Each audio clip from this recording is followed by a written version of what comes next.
to my film and TV channel. You're all staying safe and well. We'll look at my Oxford year today. Yes, not mine. No, I went to Parswood High School, what we call a comprehensive here in the UK, if you're not.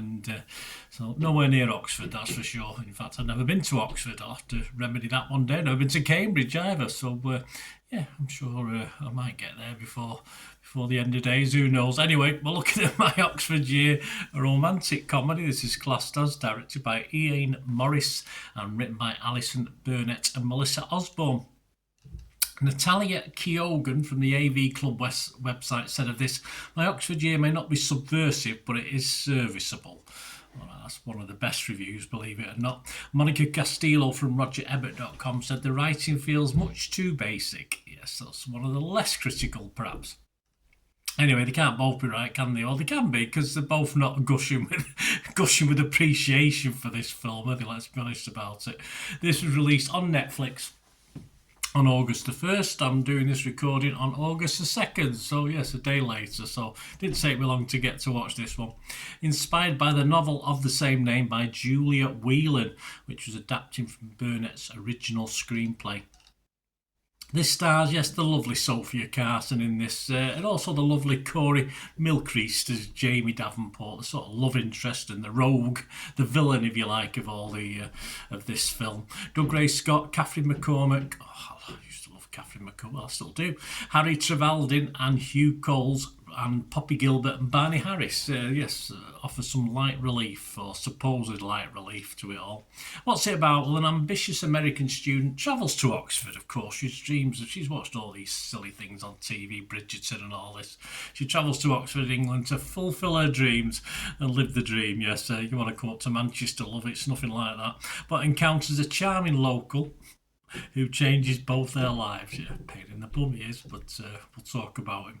Anyway, listen, occasionally there was a lot to like about this film, but far more often it was just ordinary. That's all there was to it, following probably the worst of the rom-com tropes you could probably follow.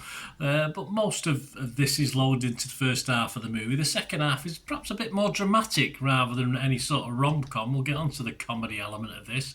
Yes, all rom-coms, of course, follow a certain pattern, so you expect certain things to happen. But the thing about this is that the setting and setup perhaps at times deserve a little more than we get. Yeah, it's a great location shooting. I mean, some great scenes, of course, as you'd expect. Thankfully, though, it almost, and I'll say almost, rescued itself with an okay second half, because, let's say, there's not much comedy in this as a rom-com.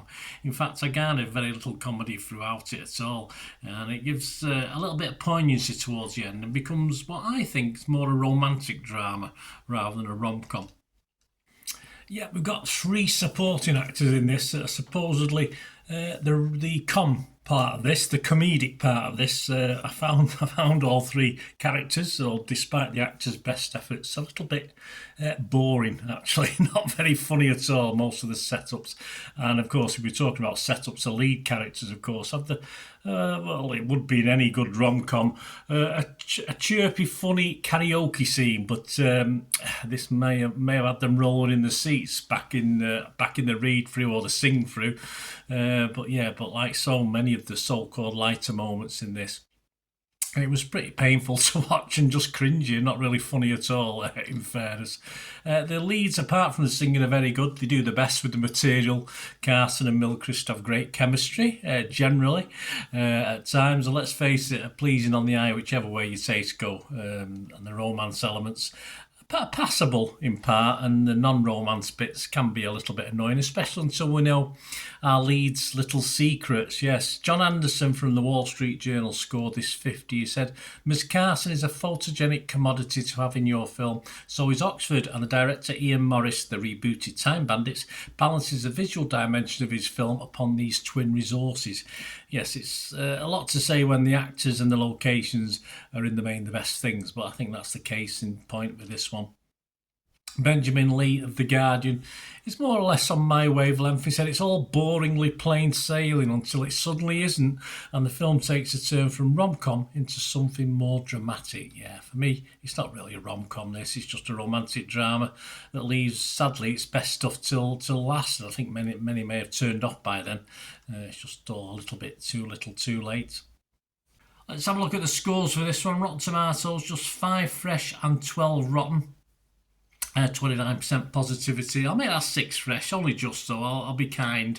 Metacritic, 1 positive, 6 mixed and 2 negative. Yeah, well, I'll make that 7 mixed. I'm mixed on this, so I'm not going to be totally negative, so I'm being kind again. Rotten Tomato users 3.3 out of 5. Internet Movie Database, yeah, they like it. So it's done well on Internet Movie Database, 1,700 scores and reviews, and it's getting a 6.3. I'm just going to give it my basic minimum score because there was bits in it I liked. Good effort from the actors, or the main actors anyway.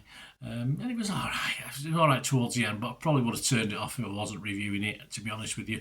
But I'll give it a 5 out of 10, just because I'm feeling a bit kind today. Let me know what you think, guys. Great to have your views and opinions on this or anything to do with film and TV. Please, if you do enjoy the content on the channel, I hope you do anyway, and you will help support me going forward, or just contact me through my various socials or ways of supporting the channel and contacting me outside of YouTube. So to do that, just keep watching and listening.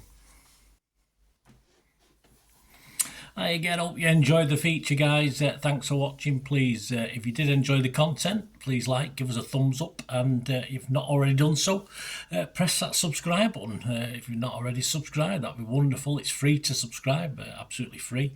Also, check out my social media links if you want to follow me on TikTok, Instagram, X, Facebook.